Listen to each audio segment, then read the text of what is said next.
Hello বন্ধুরা, ঘুম থেকে গাইস ওটাটাই এতটাই মুশকিল আমি প্রথমে বুঝতাম না। ভাবতাম যে সবাই সকালবেলা উঠে ব্যায়াম ট্যাম করে, মোবাইলের মধ্যে দেখতাম, স্ক্রল করতাম যে জিম কিছুদিন দৌড়াদৌড়ি করবো, বডি আমিও বানিয়ে ফেলবো। কিন্তু গাইস মানুষের সব থেকে বড় সমস্যা অলসতা।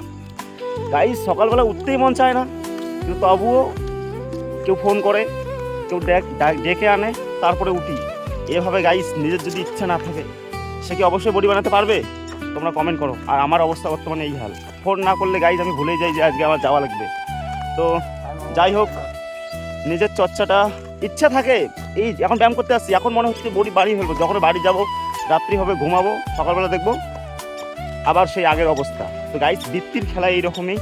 তা আমার বৃত্তি বর্তমানে অলসতার বৃত্তি, একে কাটানোর চেষ্টা চলছে। সবাই আমরা প্রথমে একটু দৌড়াদৌড়ি করি, তো সবাই মিলে আমরা প্রথমে দৌড়াচ্ছিলাম, আর দৌড়াতে দৌড়াতে গাইস অনেক দূরেই চলে যাচ্ছিলাম। তারপর তো আমরা চলে আসি এদিকে। গাইস দেখতে পাচ্ছ, আমরা তো আগে এসে পড়ি, এরা এখনো দৌড়চ্ছে। গাইস দেখতে পারো জোশ, এই যে ভাবছি গেল মনে হয়। আর তো হবে না, ওই যে কৃষ্ণ এখনো দৌড়চ্ছে। গাইস ওর জোশটা দেখো তাহলে। আর আমরা তো গাইস আগে এসে এখানে বসে পড়ি, কারণ আমাদের অতটা বর্তমান জোশ নেই, শরীর তাড়াতাড়ি কি হারিয়ে যায়। তো আমরা এখানে বসে আছি গাইস। আরেকটা হবে। ঠিক আছে।